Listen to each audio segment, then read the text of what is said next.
और अमेरिका और यूरोप की मंदी का एक दूसरा कारण मैं और बताता हूं, जिससे 2 दिवस 3 दिवस पहले की ये जो अतरे की घटना है वो जुड़ी हुई है, उसको आप जरा ध्यान से समझने की कोशिश करें।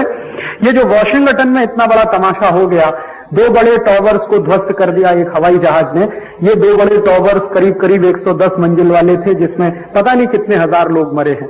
कोई भी निर्दोष नागरिक मरे तो दुख होना चाहिए हमें, क्योंकि हम भारतीय संस्कृति के लोग ऐसा मानते हैं कि किसी को मारने का अधिकार किसी को नहीं है, क्योंकि जीवन देने का अधिकार जब हमें नहीं है तो मारने का अधिकार हमें नहीं, तो हम तो सब दुख ही प्रकट कर सकते हैं।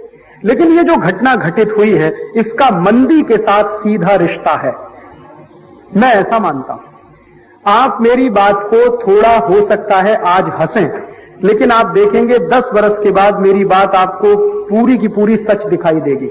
मैं ये कहना चाहता हूं कि ये जो भयंकर दुर्घटना अतिरेकियों ने की अमेरिका में, वॉशिंगटन डीसी में 2 टॉवर उन्होंने उड़ा दिए, इसका मंदी के साथ सीधा रिश्ता है।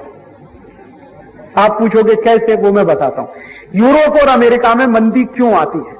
मैंने यूरोप और अमेरिकन इकोनॉमी का पिछले 10-12 वर्षों में काफी स्टडी किया, और स्टडी करने के बाद मुझे जो हैरान करने वाली बात मिली, माहिती मिली, वो ये कि वहां जो है इंडस्ट्रीज जो चलती हैं, उनमें जो सबसे ज्यादा इन्वेस्टमेंट होता है, जो पूंजी निवेश होता है, वो किन इंडस्ट्रीज में है?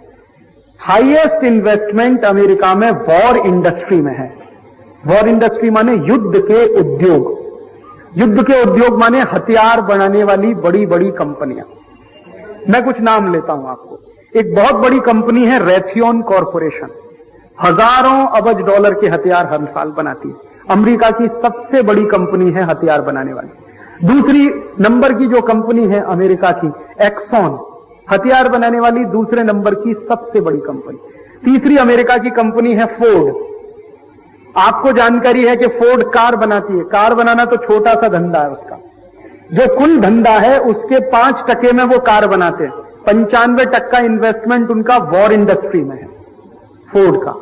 उससे भी बड़ी एक अमेरिकन कंपनी है GM, general Motors. General Motors के बारे में आपको माहिती है कि यह भी कार बनाती है। कार बनाती है, लेकिन कार बनाना उनका संपूर्ण बिजनेस नहीं है, उनका बड़े बड़े मिसाइल बनाने का बिजनेस। तो रैथियन है, फोर्ड है, जीएम है, एक्सॉन है। ऐसी मैंने अमेरिका की 50 कंपनियों की एक यादी बनाई है, और उन 50 कंपनियों का 1 साल का हथियार बनाने का जो कुल खर्चा है वो दुनिया के 150 देशों के बजट से ज्यादा। इतना भयंकर उनके यहां वॉर इंडस्ट्री है। मैक्सिमम इन्वेस्टमेंट अमेरिका में वॉर इंडस्ट्री में है, हथियार उद्योग कहते हैं उसको वहां। और अमेरिका में उसको सैटेलाइट इंडस्ट्री कहते हैं। सैटेलाइट इंडस्ट्री माने मुख्य उद्योग। सैटेलाइट का अर्थ ये उपग्रह ही नहीं होता, सैटेलाइट का एक अर्थ होता मुख्य, सबसे केंद्र। जैसे हम भारत के बारे में कहते हैं कि भारत एक कृषि प्रधान देश है, तो माने एग्रीकल्चर हमारे लिए सैटेलाइट इंडस्ट्री है। अमेरिका युद्ध प्रधान देश है, उनके लिए वॉर इंडस्ट्री सैटेलाइट इंडस्ट्री। अब अमेरिका में क्या होता है, हथियार भयंकर बनते हैं, लेकिन वो हथियार जब नहीं बिकते तभी मंदी आती है, क्योंकि हथियार बन रहा है तो बिकना ही चाहिए। नहीं बिकेगा तो कारखाने बंद है, कारखाने बंद है तो मजदूर बेकार है, और हथियारों के कारखाने बंद तो स्टील वाले कारखाने भी बंद, क्योंकि स्टील इंडस्ट्री हथियार उद्योग के लिए माल सप्लाई करती है, केमिकल इंडस्ट्री हथियार उद्योग के लिए माल सप्लाई करती है, सीमेंट इंडस्ट्री हथियार उद्योग के लिए माल सप्लाई करती है। तो सैटेलाइट इंडस्ट्री जब खतरे में आती है तो अमेरिका के 90 दूसरे उद्योग खतरे में आ जाते हैं। 90 इंडस्ट्रीज अमेरिका में है जो वॉर इंडस्ट्री पे टिकी हुई है। एक ही इंडस्ट्री है अमेरिका में जो वॉर इंडस्ट्री पे नहीं टिकी हुई है, जिसको कॉस्मेटिक्स या ड्रग्स एंड फार्मास्यूटिकल इंडस्ट्री कहते हैं। बाकी सभी इंडस्ट्रीज उनकी वॉर इंडस्ट्री से जुड़ी हुई। अब अमेरिका में क्या होता है कि हर 25-30 बरस के बाद ऐसा होता है, एक साइकिल है वहां पर। आप अगर ध्यान दें तो भयंकर मंदी आई 1905-1910 के बीच में, भयंकर मंदी अमेरिका और यूरोप में। फिर क्या हुआ, उस मंदी को दूर करने के लिए पहला विश्व युद्ध उन्होंने लड़ा 1914 में, जो शुरू हुआ और 1917 तक चला, जिसको हम फर्स्ट वर्ल्ड वॉर कहते हैं। और वो फर्स्ट वर्ल्ड वॉर लड़कर अमेरिका ने अबजों डॉलर पंप कर दिया वॉर इंडस्ट्री में, उनकी मंदी दूर कर ली उन्होंने। फिर उसके बाद क्या हुआ, मैंने कहा कि 15-20 वर्षों में ये साइकिल रिपीट होता है। तो फिर क्या हुआ, 1930 में फिर मंदी आ गई। जिसको अंग्रेजी में ग्रेट इकोनॉमिक रिसेशन भी कहते हैं। अर्थशास्त्र के कुछ विद्यार्थी बैठे होंगे तो उनको तो पढ़ाया जाता है ग्रेट इकोनॉमिक रिसेशन 1930। तो भयंकर मंदी आ गई 1930 में। फिर अमेरिका ने क्या किया, यूरोप ने क्या किया, उस 1930 की मंदी को दूर करने के लिए उन्होंने सेकंड वर्ल्ड वॉर किया, दूसरा विश्व युद्ध लड़ा। और दूसरा विश्व युद्ध शुरू कैसे हुआ? दूसरा विश्व युद्ध शुरू हुआ पर्ल हार्बर नाम की अमेरिका में एक जगह है, वहां पर अटैक हुआ। तो पर्ल हार्बर पर अटैक हुआ तो फिर विश्व युद्ध भड़क गया। दिखाया यह जाता है, बताया यह जाता है कि पर्ल हार्बर पर अटैक जापानियों ने किया, लेकिन अमेरिका के ही कुछ खोजी पत्रकारों ने अभी 3-4 बरस पूर्व ये निकाल दिया और सनसनी फैला दी पूरी दुनिया में कि 1941 में सेकंड वर्ल्ड वॉर शुरू करने के लिए पर्ल हार्बर पर अटैक अमेरिका ने खुद ही करवाया, अपने ही ऊपर अटैक करवाया। तो फिर आप पूछोगे जापानियों की थ्योरी क्या थी? जापान के कुछ नागरिकों को जबरदस्ती हवाई जहाज में बिठाया गया और उन हवाई जहाजों से बमबारी कराई गई। तो सारी दुनिया में यह संदेश गया कि जापान ने अमेरिका पर हमला बोल दिया है, तो अमेरिका ने उसी का बदला लेने के लिए जापान पर हमला बोला, जिसमें 2 एटम बम उन्होंने गिरा लिए।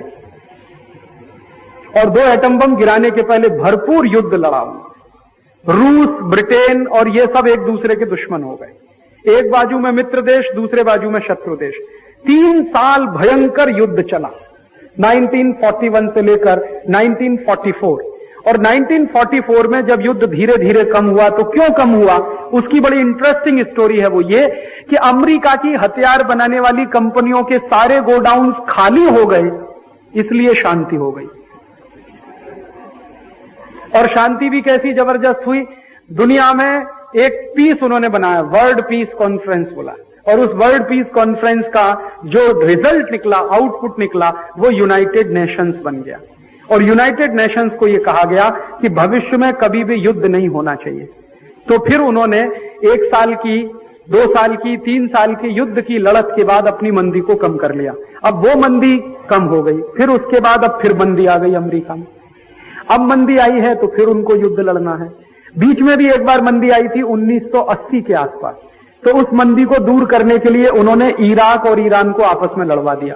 अमेरिका देखिए और यूरोप, मैं आपको इनकी एक विशेषता बताता हूं। ये लोग ऐसे हैं जो दुनिया में कोई भी काम करते हैं तो पहले लेजिटिमेसी सिद्ध करते हैं कि ये बिल्कुल लेजिटिमेट है, हम जो कर रहे हैं वो बिल्कुल सही कर रहे हैं। तो लेजिटिमेसी सिद्ध करने में बड़े बड़े प्लॉट रचते हैं, बड़े बड़े वहां पे काम होते हैं। तो पर्ल हार्बर की लेजिटिमेसी सिद्ध करने के लिए जापानियों को बिठा लिया प्लेन में और खुद से अटैक किया खुद के ऊपर। तो सारी दुनिया को लगा कि जापान ने अटैक किया, तो पूरी दुनिया जापान के ऊपर पिल गई।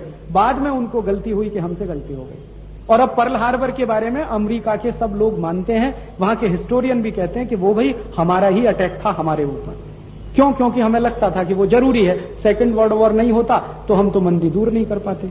तो सेकंड वर्ल्ड वॉर की मंदी दूर करने के लिए पर्ल हार्बर का अटैक, और अभी थर्ड वर्ल्ड वॉर होने जा रहा है क्योंकि मंदी फिर आई है, उसकी ये पूर्व भूमिका है और तैयारी है।